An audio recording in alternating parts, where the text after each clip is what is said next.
evening everyone. This is Dr. N.H. Krishna, Founder, Chairman, Trustee of Chest Council of India, CCI.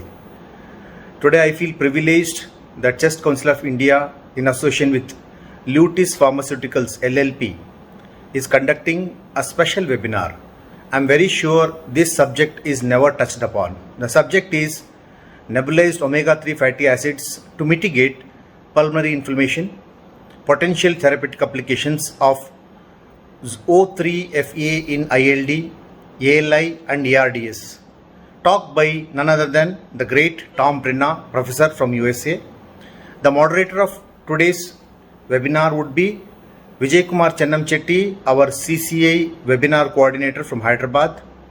The panelists are Dr. Kumar Kothapalli from USA, Mr. K. Chandrashekhar from USA, Dr. Jagadeesh Babu, Rangisetty from USA. I wish this webinar a grand success, and I am very happy and delighted that such a topic is touched by CCI.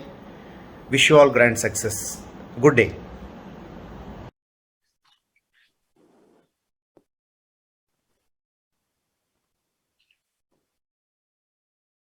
Good evening, all Indian pulmonologists attending this webinar, and very good morning to American colleagues. I'm absolutely delighted to moderate this wonderful, unique session on behalf of CCI. At the outset, I profusely thank Dr. N.H. Krishna for giving me this opportunity to moderate this session, and I also thank profusely my CCI office bearers, Dr. Atri, Dr. Ravi Dosi, Dr. Narayan Pradeepa, Dr. Shivani Swami, Dr. Kirat, and Dr. Narender Metuku. When we look back, what are all the evidence what we have so far in favor of ameliorating or mitigating lung inflammation in various clinical scenarios? For example, when we look at the level A evidence of how to ventilate our ARDS or acute lung injury patients who are on mechanical ventilation, one proven thing, what we know clearly is lung protection strategy. What is lung protection strategy? What we know as a clinical pulmonologist, lung protection strategy means giving the low tidal volume ventilation in the ARDS patients, like 4 ml per kg body weight or 4 to 6 ml per kg body weight has definitely shown decrease in morbidity and mortality in this group of patients. And we have other set of possibly game changers, like when the ARDS or acute lung injury is not that severe enough, probably awake proning and prone ventilation and recruitment maneuvers to certain extent may help in recovery of these patients in a quicker manner in an aim to decrease the morbidity. But among all these things, many didn't reveal any mortality benefit except for prone ventilation and low tidal volume strategies. When we look at the other scenario, other than acute scenarios, chronic lung problems, lung diseases like interstitial lung diseases, COPD, chronic bronchitis, chronic persistent asthma, organizing pneumonias, occupational lung diseases, allergic bronchopulmonary aspergillosis, where chronic inflammatory pathways lead to various levels of fibrosis and other similar end result in the lung, which leads to a lot of suffering, symptomatology, and functional impairments in these group of patients. To mitigate these things, there are not much of molecules available in the current day practice. both in acute and chronic inflammatory condition. So now, Dr. Kumar has introduced me to Dr. Tom Brenna. When I was speaking regarding these things, Dr. Tom Brenna sounded very assuring to me, and he was discussing the role of omega-3 fatty acids. So we discussed in length and breadth about various molecular mechanisms, how they are going to benefit in the at least animal model. This scintillating research made me request them to present their research work in our CCI forum. My sincere appreciations to entire team for agreeing to discuss their research with our CCI pulmonary colleagues. My dear colleagues, I sincerely request all of you to provide your valuable inputs in this unique topic, which was never touched in any of the discussions, to my knowledge, back in India, how they might help, how they may, which are all conditions where these nebulized omega-3 fatty acids may play a role in our clinical setups. Now, I would like to introduce the panelists. First of all, I welcome Dr. Kumar, who is a good friend of mine. He is currently Associate Professor of Pediatrics, Associate Professor in Genetics, Dell Medical School, University of Texas, Austin, from USA. Welcome, Dr. Kumar Garu. And thanks for the introduction, Vijay. I welcome Mr. K. Chandrashekhar Garu, CEO of Leiutis Pharmaceuticals, who is CEO both in India and US counterpart. Welcome, Chandrashekhar Garu. Thank you. I welcome Dr. Jagadeesh Babu Rangisetty Garu, founding partner and CEO of Bio4 India, which is one of the leading pharmaceutical companies in US. And he's also partner at Leiutis Pharmaceuticals. Welcome, Dr. Jagadeesh Babu Garu. Thank you. And with this, I welcome Tom Brenna, who is today's speaker about this role of nebulized omega-3 fatty acids in mitigating the inflammation in lung conditions. He is going to share his valuable experience, which I think it is a potentially game changer in managing how we manage the current inflammatory conditions of the lung. Dr. Tom works for Department of Pediatrics and Chemistry and Nutrition at Dell Medical School. His colleague of Dr. Kumar Kothapalli is a researcher, scientist, and he hails from University of Texas at Austin, USA. With this short intro and without wasting much time, I request all my CCI pulmonologists and other delegates who joined this webinar, please do share your thoughts about inputs, and also if you have any queries. So once the talk of Dr. Tom Brenna is over, we can discuss all the various important pathophysiological mechanisms and its clinical applications in the in the practice. So with this, over to Dr. Tom Brenna.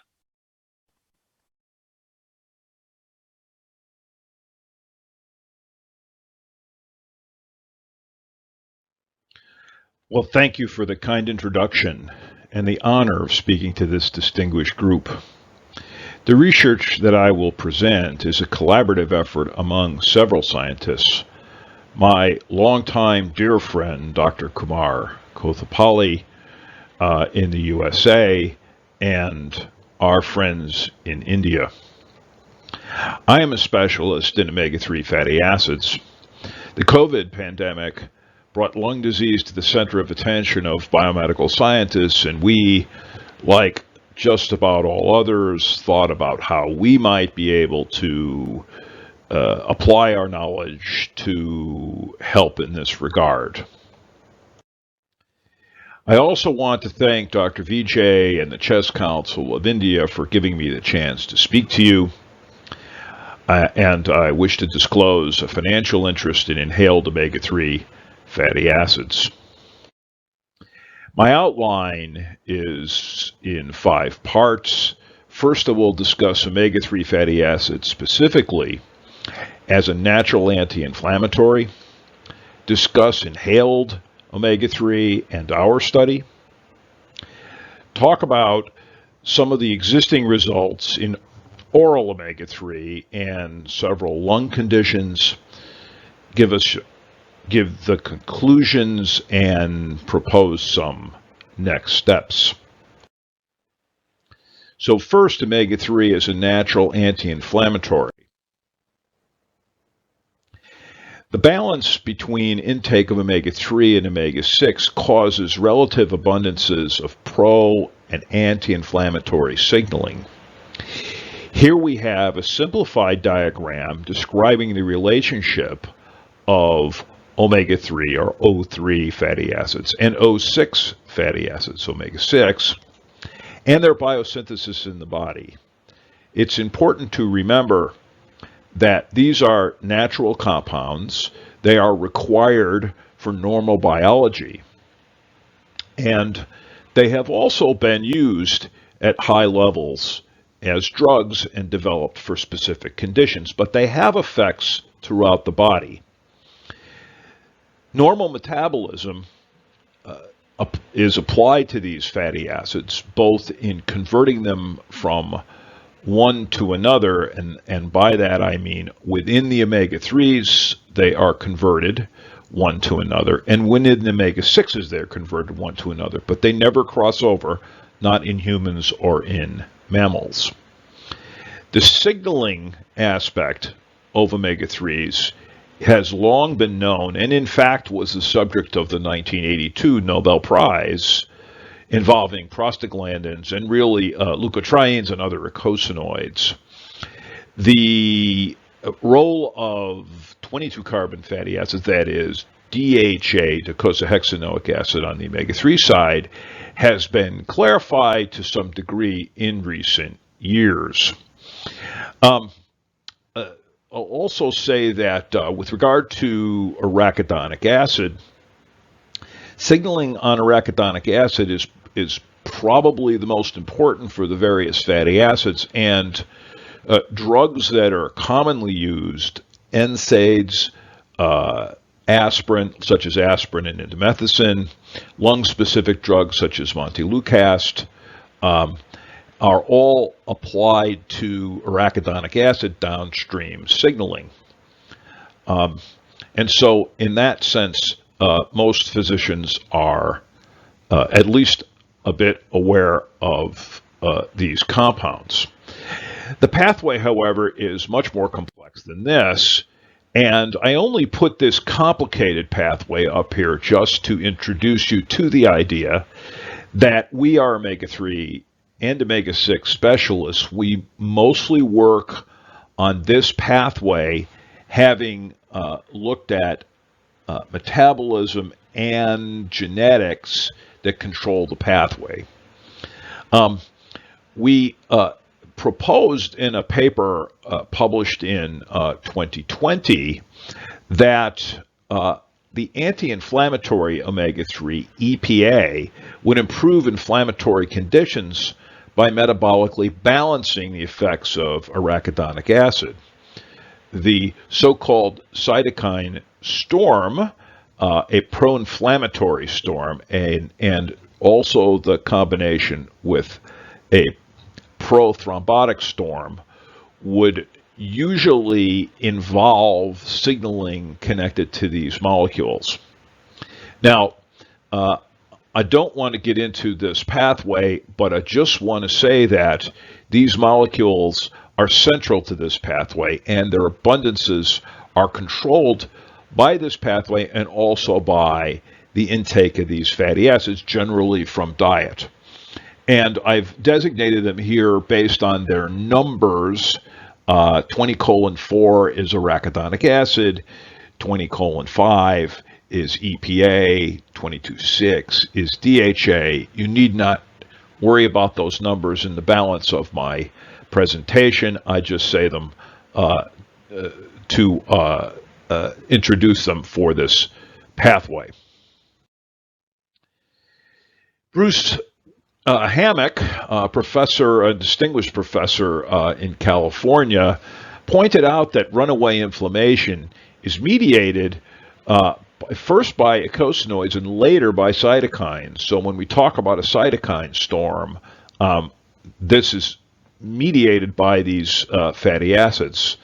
Now, his interest is in a little bit different sort of signaling than we're going to talk about, but nevertheless, he points out that we have inflammatory enzyme inductions, eicosanoid storm, that then leads to the cytokine storm and widespread inflammatory response.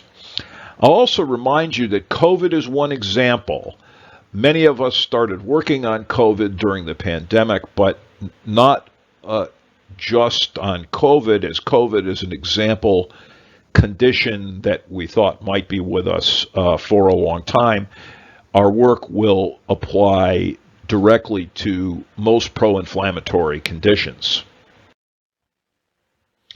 And this is another too complicated slide, but is meant to illustrate eicosanoid signaling, that is, the signaling that emerges from these omega-6 and omega-3 fatty acids, arachidonic acid on the 6 side, and then O3s are EPA and DHA. And all of this here, and those of you who are more oriented towards chemical structures can see the chemical structure of arachidonic acid here, can read some of the enzyme names that are operating on arachidonic acid. EPA, I don't think I have a diagram of EPA, but it would simply have one more double bond and interact with the same enzymes. And DHA has 2 more carbons and yet another double bond, and it also interacts with these enzymes, but in different ways. That gives rise to the eicosanoids and the various active signaling agents. EPA and DHA also are operated on by these enzymes, but give products that generally oppose the action of arachidonic acid. Now, I do want to say something about lung disease before I go deeply into our preclinical study, and I'll just mention pulmonary fibrosis and a preclinical study that looked at omega-3 prevention. It's cited right here. So in this study, experimental animals, mice, were provided with intratracheal saline or omega-3 DHA, and specifically DHA. 4 days later, they got intratracheal bleomycin, which induces inflammation and fibrosis. And I'll just show you results up here in this upper left-hand corner. We see IL-6 and a plot of, or bar graph of days after bleomycin treatment. And what you can see is that DHA blocked the IL-6 levels from rising, whereas they rose rather dramatically in the saline-treated animals. Just below that plot is a graph of the total cellular infiltration in the lung. And while there was some cellular infiltration by in the animals that received DHA, it was much blunted compared to the bleomycin. There are 2 slides here, one for PBS and one for DHA at day 21, and you can see much more infiltration. That's just H&E staining for the PBS compared to the DHA. And then there are survival curves as well, showing that most of the animals survive when provided with DHA, whereas most of them do not survive with PBS. So that just gives a flavor and a taste, I suppose you could say, of some of the anti-inflammatory effects that may be possible with direct treatment of the lungs. Now, I also want to say a word about safety. The omega-3 fatty acids are extraordinarily safe. I have been involved in international panels. Personally, I've been involved in international panels that evaluate the safety of these molecules. And without going into great detail, I'll quote the European Food Safety Authority that says that up to 5 grams a day, so that's 5,000 milligrams a day for adults, is safe. But I'll also point out in a consensus statement in which I was deeply involved that at least 2,700 milligrams a day is safe for pregnant and lactating women, no adverse effects found. And that may go much higher. We don't have all that many agents that we can safely provide to pregnant and lactating women, and so this indeed is one. Okay, and now here's our study that I'll talk about now. Excuse me. Our rationale is as follows. Omega-3s are used for their numerous biological activities. In this case, we will be thinking about them as natural anti-inflammatories. You can also think about them as natural antithrombotic agents.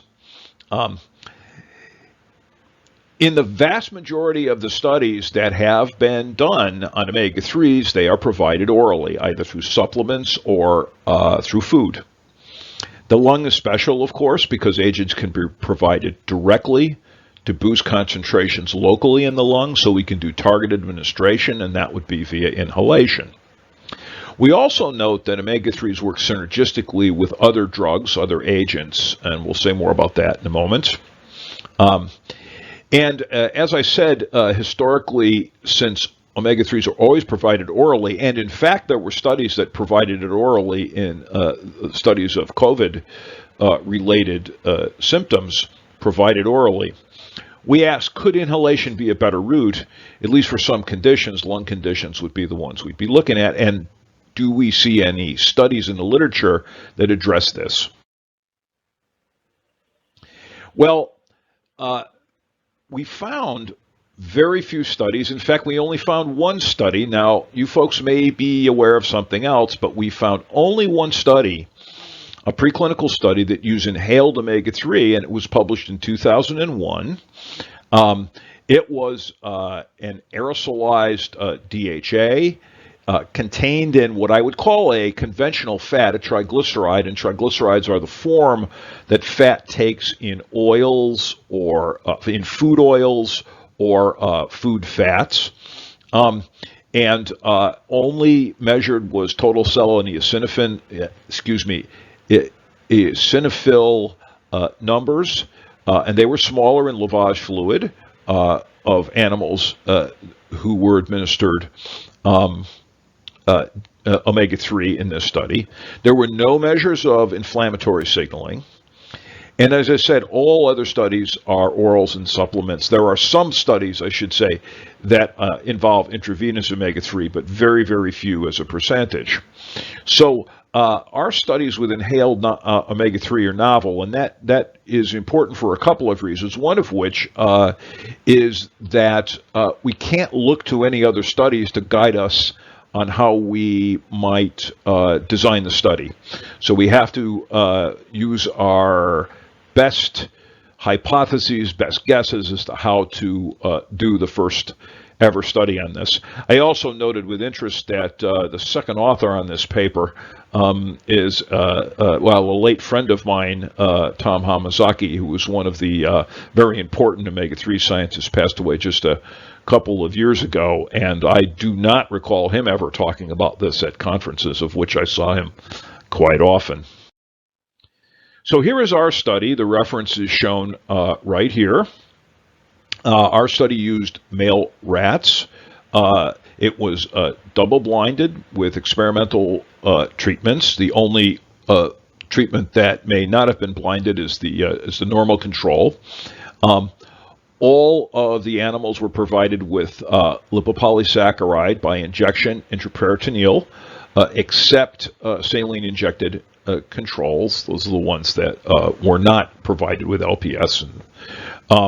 The study was conducted in India by Pulmonary, a contract research organization in Hyderabad, based on detailed study protocol from the researchers, that is myself and the other three who were on the first slide.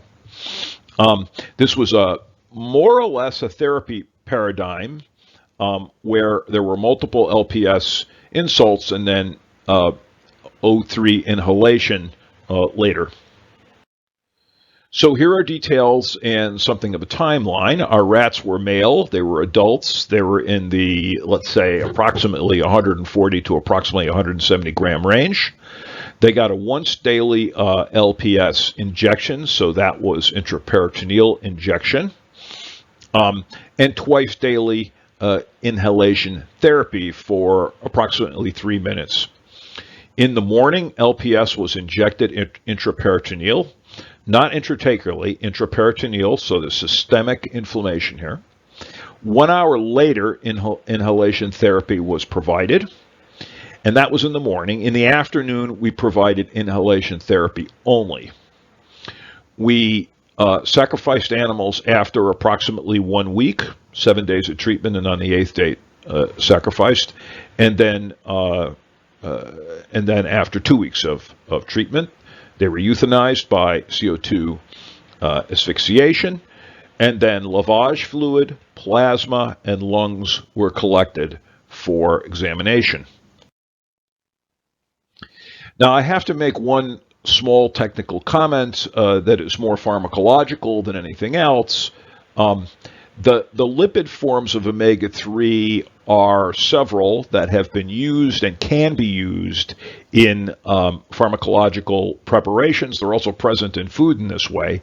One is free fatty acids, and we use primarily free fatty acids, which we thought might avoid accumulation of lipid droplets, and we were concerned and at least aware that there is a condition known as lipid pneumonia. But importantly, this is a hypothetical concern. There's no evidence that inhaled omega-3 or inhaled emulsified fat causes lipid pneumonia. We were just guessing because we didn't have any studies to go on besides that. Excuse me. Ethyl esters are the usual form that is used in fish oil concentrates. That is a little bit of a mostly pharmaceutical form, but ethyl esters are naturally present at very low levels in humans, particularly those who drink alcohol. And then another form are egg phospholipids, or also known as lecithin, and we used egg lecithin as an emulsifier. We know that egg phospholipid contains low-level omega-3 fatty acids, EPA and DHA, and therefore it was studied as a separate form. We had 11 study groups, and once again, remember, we have no literature to go on to tell us how the study should be designed, so we are using our best educated sense as to how to design this study. We had two control groups, a normal control saline group, and then a disease control group. And the difference between these two is that one got an injection of saline intraperitoneal, the other got an injection of lipopolysaccharide, that is LPS. And so that will be the actual disease control. We'll be looking to see that our treatments improved inflammation and improved conditions compared to that disease group. Now, all of these experimental groups got LPS and then an inhaled treatment. There were 4 with omega-3 only. So one was the egg lecithin only, and we use egg lecithin to emulsify, that is, to make small lipid droplets that in water that can then be nebulized and inhaled. We have an O3 group, which is free fatty acid. We had a second O3 group, which was half the level of free fatty acid, so half a dose. And then we included another group, which was this ethyl ester form, so O3 ethyl esters. We also combined, or we also studied omega-3s with other drugs. We had a budesonide reference group, so that is only budesonide, no omega-3 in that group. We had montelukast as another group, no omega-3 in that group. And then we looked at omega-3 combined with melatonin, montelukast, and then CBD or cannabidiol, which we called omega-3, and I'll be pointing out that a little bit later. The rats were restrained in tubes. They received inhalation from conventional nebulizers, and this was more or less the experimental setup, and you can see the little rats in their little cones. Here are the results. The cytokines, we measured several cytokines. Here's IL-6, which I showed earlier in that fibrosis paper. And here you see, and here's a general form of these presentations. Here are all the treatments along here. Here's IL-6 along this axis. You see the control, saline only, and then you see the disease control. Remarkably, all of the treatments were significantly lower in IL-6 compared to that disease control. So first, none of them did any harm. Second, all of them seemed to do some good. I've circled some of these. Here would be a reference point for budesonide. The omega-3 ethyl esters did just about as well as that budesonide reference. And also I point out that the CBD or cannabidiol with O3 also did about as well for IL-6, that is in keeping down IL-6, the pro-inflammatory. TNF alpha, similar story, lower here and here. And I'll also point out that this was in lavage fluid and this was in lavage fluid.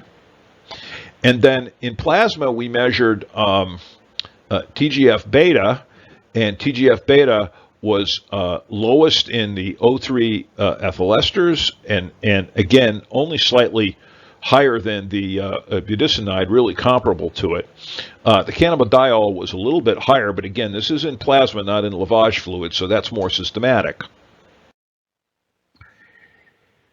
I'm showing 2 different time points. In the previous slide, those time points were not different between O3 and O6. In this case, they were different by a statistical test, and so we presented them separately.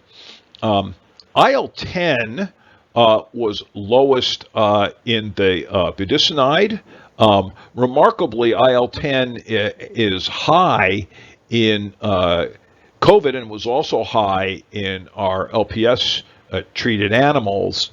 IL-10 is a bit complicated. One usually thinks of it as more or less an anti-inflammatory, but in this case, it was higher. Some people that think that that's because IL-10 is overshooting. But at any rate, it was lower in the B reference, and this again is in plasma. And our cannabidiol was a bit higher in plasma. But again, in lavage fluid, we're seeing the consistent pattern that the O3 ethyl esters and the are comparable to the budesonide, and our CBD cannabidiol O3 is comparable as well. We also did histology on lung samples from each one of the animals to evaluate cellular infiltration and other issues. I'll direct you to the bar graph at the top, which provides means for histiocytosis severity scores. Once again, the disease control has the highest severity score, as we'd expect. Budesonide has the lowest score, and once again, cannabidiol omega-3 combination, that is CBD omega-3 combination, is one of the lowest and really comparable to the budesonide. The actual slides, images of each one of the lungs, is available in our paper in the supplemental material. So just to summarize all that, our nebulized O3 consistently improved cytokine inflammatory markers and histiocytosis alone or in combination with drugs. TGF-beta and IL-10 was reduced in plasma. And so that lung delivery route influenced at least markers of systematic inflammation, and that surprised me a little bit, but that's the way it came out. But importantly, O3-CBD, which we called O3 cannabidiol in our presentation, performed the best in normalized cytokines in the lavage fluid. We didn't see much for plasma changes, maybe a little bit. So in the inhaled O3 and CBD really seemed to target the lung. Now, I'll mention that a couple of study limitations. These are, of course, rats. An interperitoneal LPS causes a global response with an emphasis on inflammation.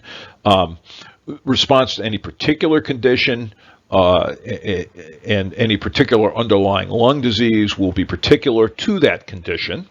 So, but the data look like they go in the right direction. And then these kinds of treatments might be contraindicated for a subset of persons allergic to eggs and fish oil. There's relatively few people that are allergic to fish oil. So let me say a few more things to wrap up on ILD and a couple of other conditions. So interstitial lung disease, this is now a human study. And I was just pulled a few papers out that relate to oral or circulating status of omega-3s and the condition in the disease. I pulled out also a definition of ILD that describes, and according to the Mayo Clinic, it describes a large group of disorders, most of which can cause progressive scarring of lung tissue, and I didn't know that it can be caused by at least one anti-inflammatory drug that was named by the Mayo Clinic.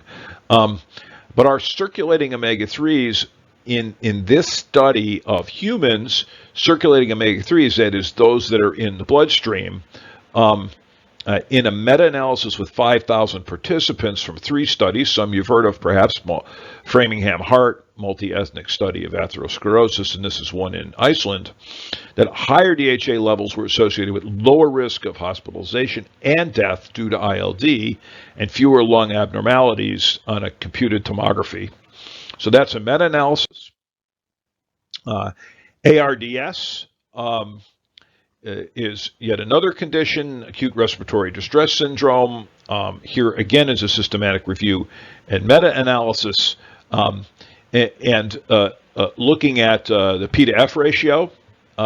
and the early PDF ratio, and it was found that it is significantly improved with oral omega-3 supplementation, and I'll quote from the paper, in critically ill patients with ARDS, omega-3 PUFAs in enteral immunomodulatory diets may be associated with an improvement in early and late, let's say, P to F ratio, and statistical trends exist for an improved ICU, LOS, and MV duration. Considering these results, administering, that should say omega-3 PUFAs appears a reasonable strategy in ARDS. So that is another condition that positive results have been seen. And then I'll just close on this part of the talk by just mentioning acute lung injury. And this was not a particularly great study, just because there's not that many studies out there, at least to be reviewed. But in any case, omega-3 fatty acid treatment significantly improved, again, PaO2, the P to F ratio, reduced the duration of mechanical ventilation and ICU days. And these authors also concluded positivity. So here are conditions in which omega-3 seem to improve. So my conclusions are that inhaled omega-3 fatty acids are effective anti-inflammatory agents in the first preclinical trial in rats. That relates to our study. I continue to point out that O3 fatty acids are inherently safe, non-toxic, with no long-term negative effects. In fact, most medical organizations recommend the consumption of omega-3 fatty acids, that we don't get enough of them in our diets. And so going to some compared to none is probably a good thing, but at the high end, we even do not see toxicity, even in pregnant and lactating women. Our data on inhaled omega-3 at appropriate doses may augment or complement anti-inflammatory activity of steroids or other drugs. Our inhaled omega-3s provide targeted delivery to the lungs and are the preferred route for lung disorders. Our consistent positive results for all those omega-3 treatments justify further research towards translation to humans, and the safety is about as good as any agent. My last slide, next steps, the how and why, how do we move forward, and in what kind of conditions. I emphasize omega-3s are safe. We can use them in pregnant and lactating women. You have patients that fit that category. That may be a place to look. That would be avoid problems and side effects of other drugs.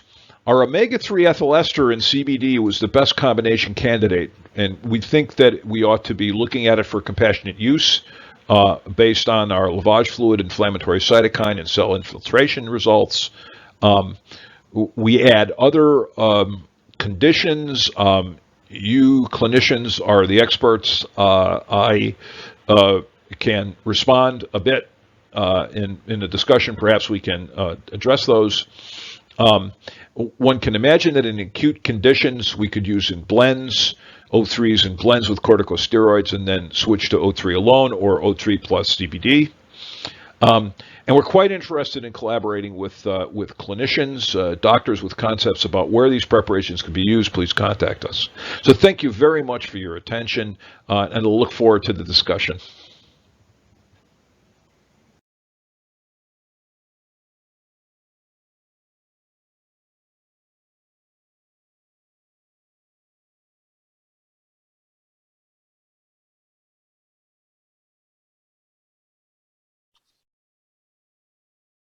Thank you. Dr. Tom, that was a fantastic, enlightening talk. Okay, really appreciate for sharing in detail. In fact, after listening to you, to be honest, I don't have any queries. Okay, but let me put it in this way. Whatever the concept that you have shared, this is really looks like a path-breaking concept. So if it works, it's going to cure or at least treat many inflammatory, particularly chronic inflammatory conditions of the lung. This is my opinion, particularly when it comes to, in couple of slides, you have mentioned about asthma, atopic asthma. In couple of slides, you have mentioned about pulmonary fibrosis. So if we can make these inflammatory condition, if not better, at least if we can prevent the progression of these diseases, then it's going to be a path-breaking invention. Huge appreciation for the entire team on behalf of CCI.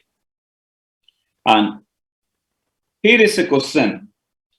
Yes, I'm sure one of our CCI colleagues is asking, yes, you have mentioned about, we have noted that you have mentioned about Lipoard pneumonia. Yes, this question is to Dr. Tom. Yes, indeed, this is a practical problem. So if we inhale a lot of lipids, the chance of having a Lipoard pneumonia is very high. And have you come across any such histopathology in your animal studies? We did not see evidence of lipid pneumonia in the studies that we conducted thus far and that I just presented. We are simply cognizant that it is something we have to keep in mind. Mm-hmm. That and again, as I did mention, you have to start somewhere, and we were starting from a base of no studies. Mm-hmm. And so doing things like establishing appropriate doses so we get efficacy without introducing any, let's say, a side effect like lipid pneumonia that might be specific to the lung in these kind of novel treatments will certainly be something that we'll be thinking about as we go forward. And so thank you very much for that question and pointing that out. Right. Here is another suggestion from Dr. Soumya from Hyderabad.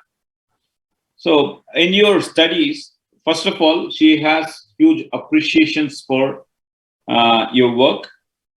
And she also mentioned about if you would have done some radiology in the animal models, like doing a CAT scan, high resolution CT scan of lungs, would have added value. That is her suggestion. Your take, please. We thought a lot about all kinds of measurements that we might have made. We chose a limited number because this was a proof of principle study, but all those sorts of things would be on the agenda for future studies. KC may have a comment on this, or possibly the last question as well. Yeah. Hello. See, in the lipid pneumonia, the preparations that we used for testing were nano-sized, preparations. So they are nano emulsion-based preparations, which we made using our proprietary technologies. It's not an oil that's getting loaded per se by nebulization. So that's one thing that all of us should keep in mind. So that improves the overall distribution in the lung and absorption. The second is, yes, it's a good suggestion. I think we will take up in the next studies these kind of imaging that would add in more insight into what's happening. Yeah, thank you, Chandrashekhar Garu.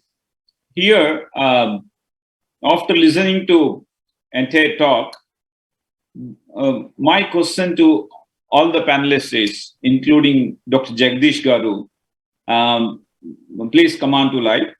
So what stoked your interest in omega-3 fatty acids in general and its specific use in severe lung disease disorders? Jagadeesh Garu, any comments? See, my interest is more on the CBD because CBD is well known, well established, and that is one product which we make. We are the only company that makes CBD, and there are several reports that have been reported the use of CBD in these conditions, publications mainly. So we thought, the omega and CBD will give a kind of synergetic effect for this kind of treatments. Oh, Kumar Garu. So I would add to Dr. Jagadeesh Garu, answer, because omega-3 are precursors for this endocannabinoid pathway.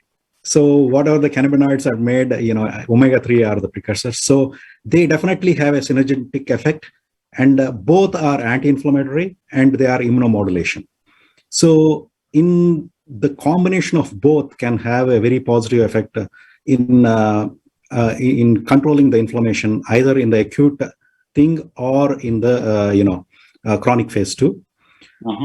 So we need, as Tom said, we need more studies to see the toxicological effects, which Casey is planning, for the future work. Mm-hmm.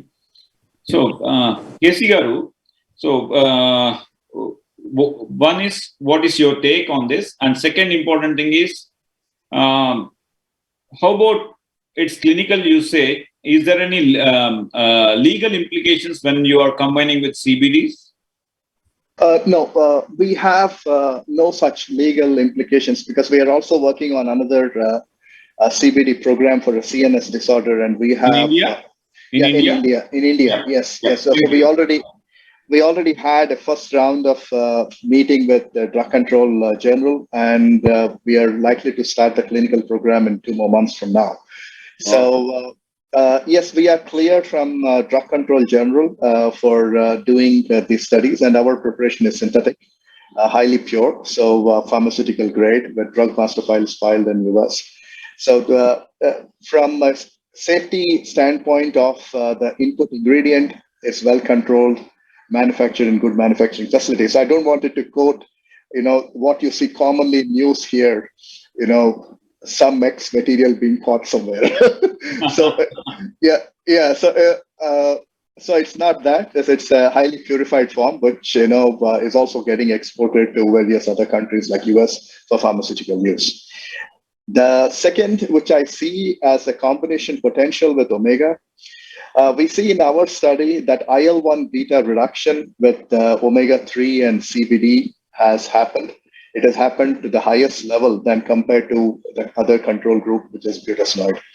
And as everyone is aware, there's a lot of work that's happening on IL-1 beta reduction across. Yep. And we find, this result very encouraging. And this, we wanted to apply it in lung disorders. And then, especially disorders related to what all Tom was mentioning, like IPF and ILD, even to some extent COPD, even ALI too, that, this pro-inflammatory IL-beta reduction significantly with other inflammatory markers like IL-6 would definitely add value to, pulmonologists in handling these, very difficult disorders. Yeah, thank you. And here is another suggestion, probably evaluating markers of CTGF, that is connective tissue growth factor, and hepatocyte growth factor would also maybe, helpful in assessing clinical response to these anti-inflammatory pathways. Your comments, Tom, Brenna? The omega-3s have effects in every tissue and every organ system, and they interact. Certainly, the liver is a major site of metabolism. I think looking into some of these other organs is a important idea, and seeing how these genes and activities are affected in the lung is yet another. We have a very long list of markers that we'd like to have a look at now that we have some proof of principle. So thank you for that suggestion. Yeah, thank you. So, Dr. Jagadeesh Garu, can you please add what else is in your thought process apart from CBD? Are there any anti-inflammatory pathways that would help in decreasing in lung inflammation apart from these two molecules, or anything else in your think tank in pipeline? We are using different combinations of omega fatty acids with CBD and without CBD as well. And these studies are in progress at this point at the laboratory level. Okay. And again, as the dosage form, KC is developing number of other dosage forms, which would like to file with DCGA maybe in a year's time or so. Right. And CBD has got a potential role in the treatment of inflammation, and maybe many may think that it is a narcotic or it will have other hallucinogenic effects or so on. Yeah. But CBD is not narcotic. Even WHO has declared it is a non-narcotic, and it doesn't give a kind of a addiction, symptoms. And the closely related impurity is the CBD is THC, but our product does not contain any amount of tetrahydrocannabinol, which is a narcotic. So what we manufacture in the GMP conditions is a pure CBD. And we are, at this point, we are filing several intellectual property on omega fatty acid with the different drugs. And I'm sure the same team will come up with the results maybe within 6 months on that. Thank you. Thanks for that clarification. And multiple responses saying, first of all, appreciating all your innovative approach. Here, Dr. Kirat from Punjab is asking about during COVID and in ARDS situations, vitamin D and vitamin C was also much talked about. What is your thought process? Do you think when it is applied in clinical setting, probably we may need to test in the clinical settings in combination with omega-3 fatty acids and also vitamin C and vitamin D, plus minus? Dr. Tom, your opinion, please. Well, vitamin C is an antioxidant and has its own sort of many functions by itself. D is a issue with often cited as a deficiency condition that might be corrected. We hadn't really thought about adding those to the combinations of omega-3 and CBD and other things that we have that I talked about. I can from the oxidation point of view, you could sort of throw in vitamin E in there, I suppose. The omega-3s have a good history and well-known activities with respect to anti-inflammation, anti-thrombosis, and also we didn't talk about it, but triglyceride lowering. That's a cardiovascular thing. So these activities are really pretty well established, and I think that's the reason why we focus there. Okay. Dr. Dharmesh from Maharashtra is asking. He has a suggestion, and he is also asking that omega-3 fatty acid, if at all, if it is used in recurrent infection setting, because if you look at bronchiectasis, if you look at COPD, it's once they they get an exacerbation or flare-up of their disease condition, they land in further trouble, and the chance of having a recurrent exacerbations is pretty high after the initial trigger. So he has a question and a suggestion as well. Does omega-3 fatty acids help in such a scenario? And again, as it's a clinical question, over to Dr. Tom. Well, right. I thank you for the suggestion and the question. I have to say that I'm not exactly sure. Normally, these molecules have immunomodulatory effects and improve or actually right-size the immune system. That is to say, they often will prevent it from overshooting.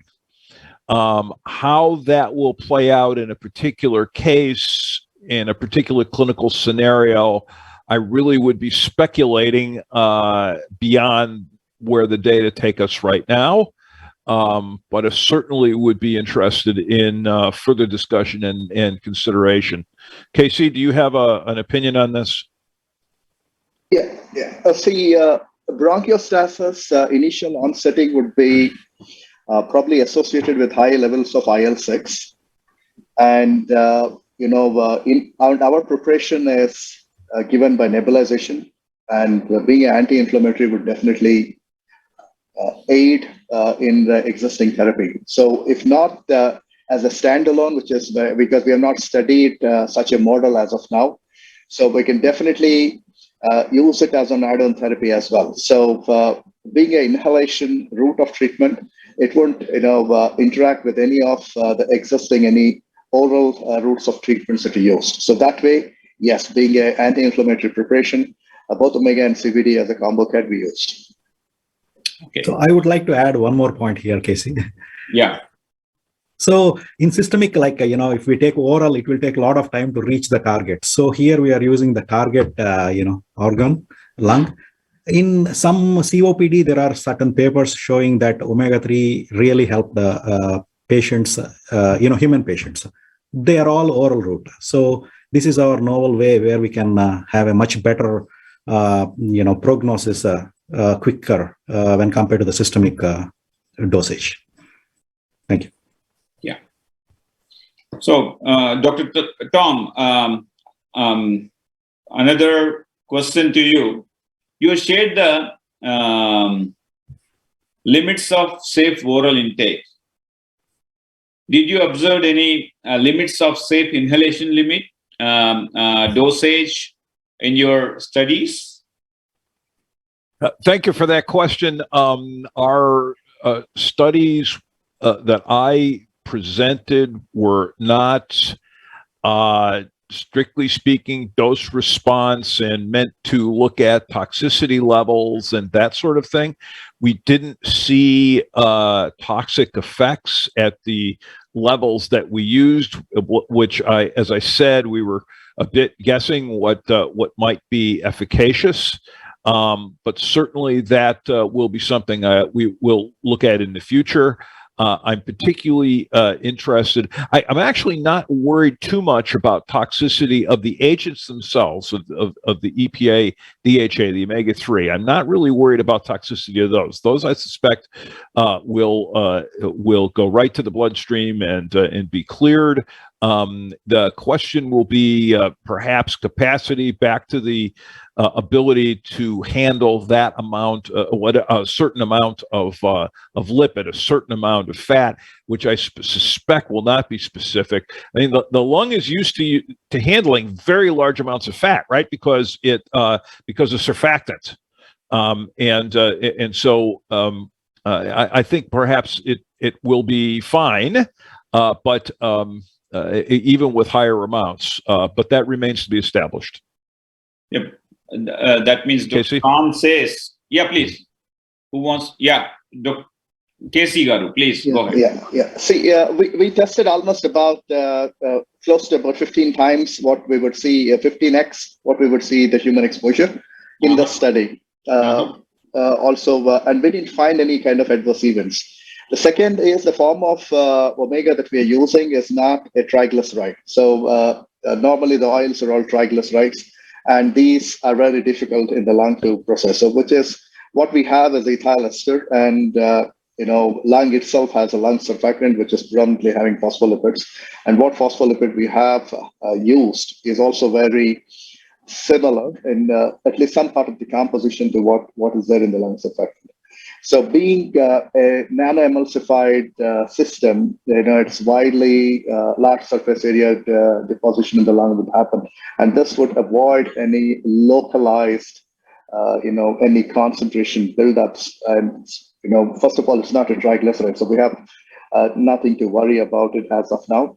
But yes, we are testing it in the second phase of our safety study, where we would structurally enhance the concentrations until we hit what a toxic point would be. But as of now, in the study we did, it's almost about 12 to 15x the human exposure. Yeah. So, Mr. Casey and team, reiterating, this is not the toxic dose, first of all. It is not triglyceride. It's a nano form. So, thus, if at all, if we are going to use in clinical applications, definitely it would be safer. That's what the team says. So here is another important analogy. Dr. Nikhil is asking from Chandigarh. We have a study published in Lancet stating that if inhaled budesonide started at a specific dose in early COVID, the chances that early COVID turns into moderate or severe is pretty less. So they compared with, in that study, without giving anything. Okay, the control people didn't receive budesonide. So that's what. So probably a study, what Dr. Nikhil says is, a study similar to this would help in establishing the role of omega-3 fatty acids in clinical application. That's a suggestion. Any comments, please? Yeah, I went through the STOIC reference, and it's primarily the usage of budesonide is triggered to reduce the early onset of IL-10, which also opportunistically promotes COVID infection. So our study also showed that budesonide did reduce IL-10, so did our omega preparation, which is comparable. Yes, we could. Our intent of this whole program is to reach there, and we would do the study eventually. Yeah. So one, I don't understand this question, but let me read out. Dr. Fani from Chirala asking about, is this CBD works for only pulmonary conditions or something else is also on your, I think someone of you, I think Dr. Jagadeesh has said clearly, they are trying to look in certain neurological conditions. Any comments, please? Yeah, we are trying to use CBD in CNS disorders, primarily related to anxiolytic disorders, where there is the current certain scales of anxiety where the standard of care today is only CBT, cognitive behavioral therapy, or people are put upon drugs like alprazolam or escitalopram and SSRIs and so on, which have their own major issues that come up on long-term usage. The second is, of course, as immunomodulator, which we are looking in pulmonary disorders. There are many other associated synergies with the CBD, which we could see. Dr. Jagadeesh, you wanted to say something? CBD has got multiple uses. It can be used for treatment of inflammation. It has reports of, or it's approved for treatment of seizures in the United States, and there are a number of studies that are happening in the US. The use of CBD for the cancer and the depression, anxiety, and so on. And so just to add, if you permit, just I want to add, there's a lot of research that's going on in Australia and New Zealand in COPD patients, usage of CBD. Right. Yeah, please go ahead. So even at Leiutis, we are running at least half dozen programs, the use of CBD for different purposes. So we can assure you that we'll come up with more programs like this with the CBD. Right.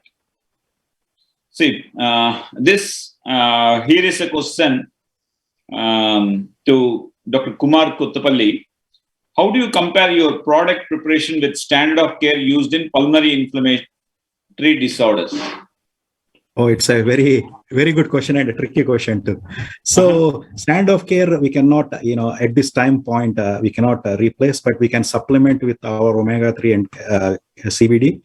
So standard of care always have some adverse effects, but our omega-3 preparations are natural. And these omega-3 are bioactive also. Like when you take this omega-3, they regulate the genes.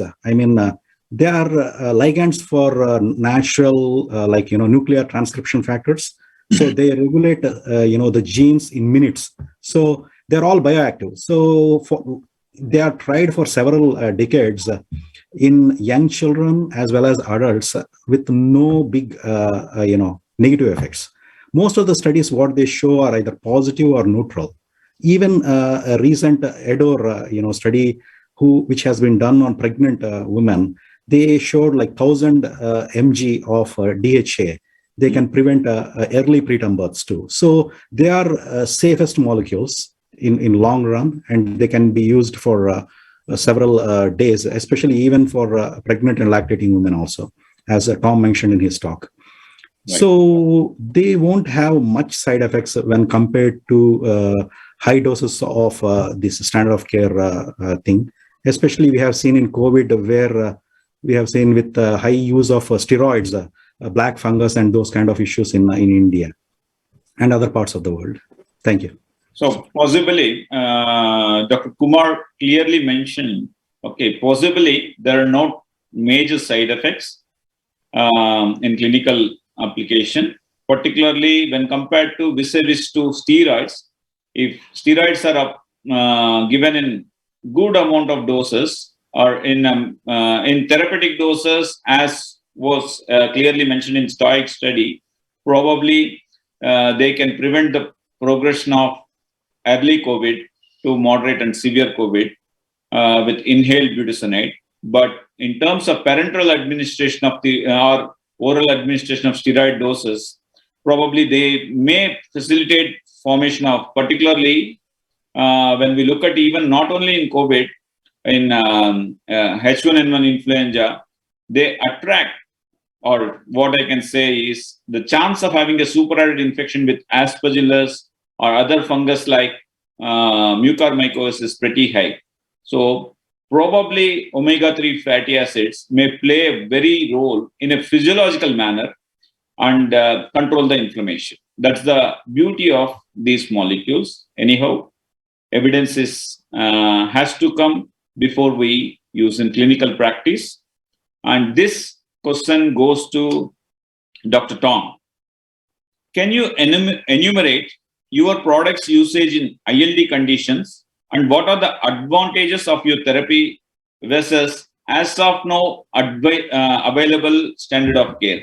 Because here in interstitial lung disease, main important thing is progression to fibrosis. Once the fibrosis settles in, the chance of regenerating the lung is close to zero.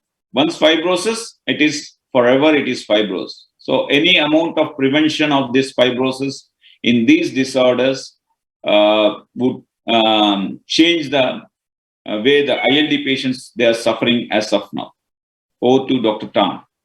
Well, the first thing thank you for the question. The first thing I would point to is something I showed on one of the slides, which is a previous study showing that IL-6 was important in interstitial lung disease, and our omega-3s push down IL-6 quite effectively, along with CBD, and so that's a first point. If you can push down the inflammation with a natural component which is safe, and the numbers I showed for safety were in the thousands of milligrams per day level, and that's indefinitely. It's not 5 days, 10 days. That's forever. If you can push down the inflammation with an agent like that, which is also going to go into the body, and I will tell you frankly, in other work we do, in the most of the work we do, we care about the brain and the retina and development and those things which are rich in omega-3 fatty acids. They're going to go to places like that. Sorry, let me finish my own sentence while I don't interrupt myself. If you can push down the inflammation with an entirely safe agent, that is preferable, I think, to using an agent that has known side effects. So that's sort of the way I think about this. Yeah. Thank you for that clarity, Dr. Tom. This question to Dr. Kumar. What are the risks associated with your novel drug product for the patient, and what combinations of omega with other drugs that were investigated in your study that are likely to be effective, and why? Oh, yeah. Two questions together to you. Two questions together. So we tried omega-3 with different drug combinations. One is CBD, as we mentioned, it has a lot of anti-inflammatory and immunomodulation. The other combination what we used is with melatonin. Coming to the melatonin, it's an antioxidant. And as you said, Dr. Vijay Garu, and melatonin, some of the literature in animal and very few human studies, it shows it has an anti-fibrotic effect. So we used that combination, but before using that, we didn't know it can be used for fibrosis. But now the discussion with you, we got, thinking about that kind of strategy, when we do further studies, we want to include that as an anti-fibrotic agent with omega-3, CBD and combination. Yes. Wow. So here is a question to KC Garu.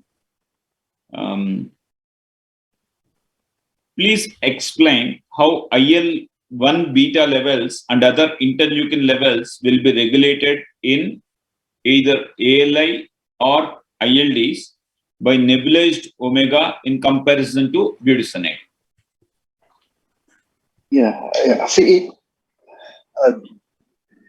IL-1 beta is a pro-inflammatory cytokine. So, several published clinical research on BALF cytokine profiles have also shown that, especially in ALI, ARDS, and even in other inflammatory disorders, IL-1 beta is always elevated along with other cytokines like TNF-alpha, IL-6, IL-10, and so on. So in our experiment, what was interesting is that, cannabidiol plus omega, when given omega-3, when given it as a nebulized preparation, has shown, apart from IL-6 reduction, TNF-alpha and other reduction, we have seen IL-1 beta reduced in BALF samples much more than compared to budesonide, which is standard. In fact, was the highest in the group. So this, would give us again a significant position in treatment of these disorders. Number one, nebulized omega is very localized, high concentrated delivery to the lung of both omega and CBD than compared to any other oral usage. And two is, commonly which we see in research is that, there is a significant amount of corticosteroid related resistant, inflammation that progresses, which could be perhaps mitigated by usage of this. So IL-1 beta reduction has been subject of research now. So we see that this result is promising in alleviating these symptoms. Oh, that's really interesting. So this question is asking, it's from Anonymous. So your study shows budesonide downregulates IL-10 while nebulized omega preparations downregulate but not as much as budesonide. What are the implications in clinical usage for such findings? This question to Dr. Tom and followed by to Dr. Kumar as well. The question of IL-10 depression, and even the question of IL-10 increase in COVID and in these acute inflammatory conditions is really a bit of a maybe not surprise, but it's not a surprise because it works that way. But in other studies that we've done, not connected to the lung, connected to the gut, IL-10 is always interpreted as an anti-inflammatory cytokine. So having it go up the way it does is a bit of a puzzle.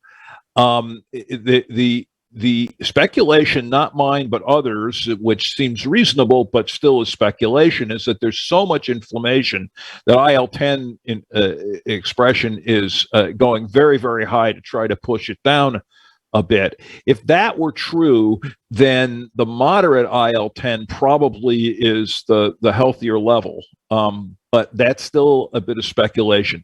Kumar may have additional comments along these lines. Thanks, Tom. It's a good answer, Tom. So IL-10 in our study we measured not in the BALF but in the plasma. So it shows like the plasma. It's going into plasma means it's going into the systemic circulation. That means downregulation of IL-10 might induce more immunosuppression than doing good if it is used for longer time with the budesonide. So what we think is like, it's again a speculation. So the lowering of IL-10 to a certain level is good when compared to the big effects what we have seen with the budesonide. Okay. Thank you, Dr. Kumar and Dr. Tom for the clarity. And it looks like the mission omega-3 fatty acids in nebulized form is going really aggressively. So are you expecting many more pandemics which may affect lung? So over to KC Garu. No, I want to live longer, so definitely no. But other pandemics like pollution, urbanization, increase in urbanization, and we become more and more sensitive to pollutants, even common things like pollen or pets, birds, whatnot. So as we are more indoor born for a variety of reasons, so we become more sensitive. So I see that, pandemic, hopefully no, pray God that doesn't happen. But then, these kind of, inflammatory disorders, I think, the reality bites that, that does exist. And we find this treatment to be a good preventive, at least procrastinate anyone who is susceptible for such kind of, problems, inflammatory problems. Dr. Jagadeesh Garu, your comments?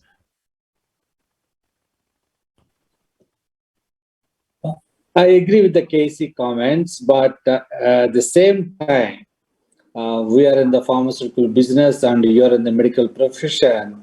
Always we have to be very careful about whether the fourth wave is going to be there or not, or is going to continue or not. According to me, the pandemic is not over, but it may be less infectious. We may not able to. Fortunately, we will not see what has happened in the wave 1 or wave 2. But we may see a milder ones, but we have to be ready with this kind of products in case if it comes, and we have to really be ready for the treatment. I really appreciate the entire team's vision of vision. So there's no doubt about it. But we must also understand back home, I must say in India. So out of global highly polluted 30 cities, 20 cities are in India. So there's a huge pandemic, as KC Garu rightly said. There's a huge pandemic of pollution and other non-communicable disease of lungs is happening. On the other hand, every 3 minutes, in India, 2 persons die of tuberculosis. We never know when the omega-3 fatty acids applied in right time in early phase, along with conventional anti-tubercular therapy, probably the inflammation component in the lung is reduced significantly, and the complications that arise out of post-tubercular complications or post-active tubercular complications like cavity formation, bleeding, hemoptysis, these can be mitigated. And anyone wants to answer this perspective? Kumar garu. Yeah, I can take it, Andy. Yeah, please. Yeah. So we heard a lot of people in India are suffering from TB, but how we want to apply it to the TB, we never discussed among our 4-member team. But you now bought an idea, where anti-inflammatory kind of things with the TB medications, we can definitely help the patients, living quality of life. And as these molecules are safer, we can use it for longer time too. Because TB medications, generally antibiotics, it takes like 3 to 4 months. I'm not sure, but you might be 6 months. 6 months, yeah, minimum 6 months. 6 months. Right. 6 months, yeah. I'll just, thank you. I'll just add that in the many decades I've been working in this area of omega-3s, all the notions of delivery have always been orally and a bit intravenous. This bold idea to try it by inhalation emerged in our discussions and really may have a lot to offer. And this is just the beginning. Yeah. Very good. What was the rationale behind choosing omega-3 fatty acids, acid formulations, and drugs in your study? Over to Tom. Right. So the rationale at the very beginning was the thought that an esterified fatty acid, as opposed to a free fatty acid, would require a lipase to liberate it and bring it into the usual pathways of fatty acid metabolism. That's the way I think as a fatty acid scientist. The concern about that was having sort of the right acid base and that kind of thing, but I was first thinking about that. I also thought that possibly the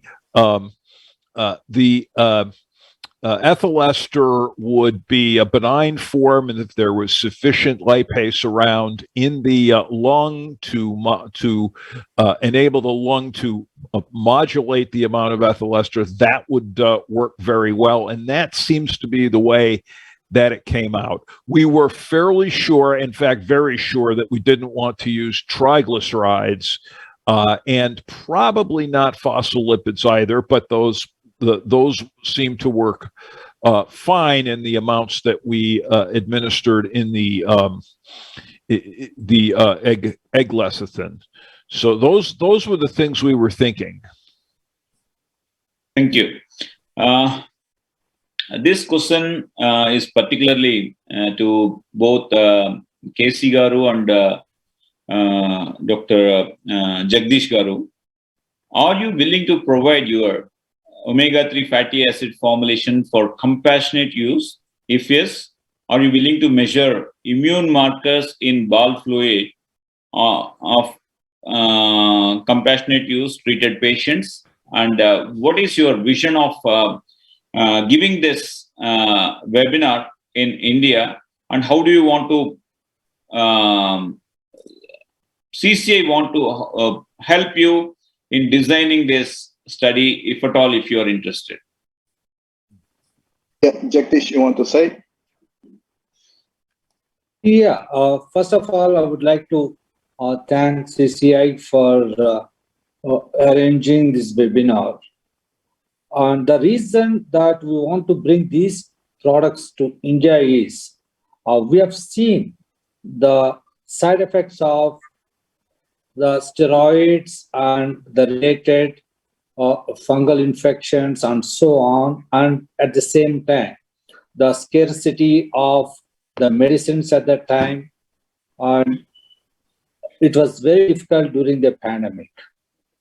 And if you look at these combinations that we are working on, omega-3, which is relatively very cheap, and CBD, we are planning to make it available for the Indian population at an affordable price.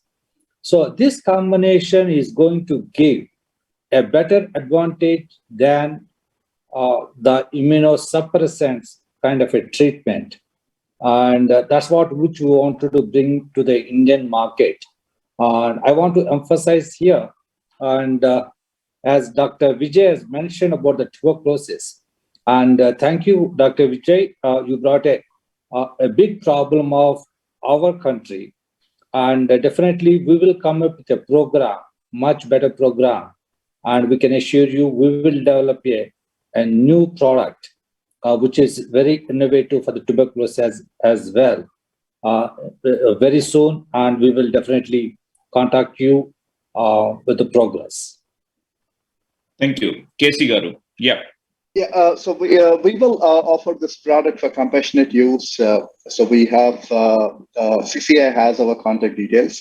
We could provide the product for compassionate use. We would probably need a week or 2 weeks lead time to give the product for compassionate use. Mm-hmm. And it would go as per the individual hospital protocols.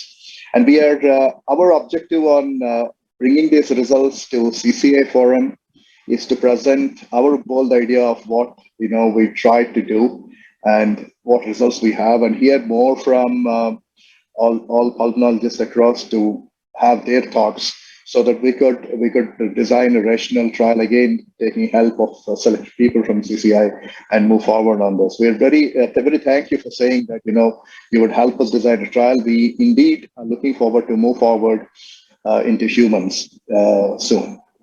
Yeah. Certainly, I request Dr. Kumar to take a lead and write a official letter and then proposed usage clinical pattern and in what dosages kind of thing. Then I think we can move forward from there. So I can circulate with multiple centers in India, at least 4 or 5 centers to start with, so that we have a robust data before its clinical application approval. And since it's 9:30 here, 9:38, there are few questions which are probably repetitions. I don't want to ask them. Thanks, audience, my dear colleagues, for active participation in this webinar. And can I have one-liner conclusions from each one of you before you want to say anything else, please? K.C. Garu, you want to say anything else? Thank you very much, Dr. Vijay and CCI, for giving us this opportunity to present our research. And the inputs have been very valuable.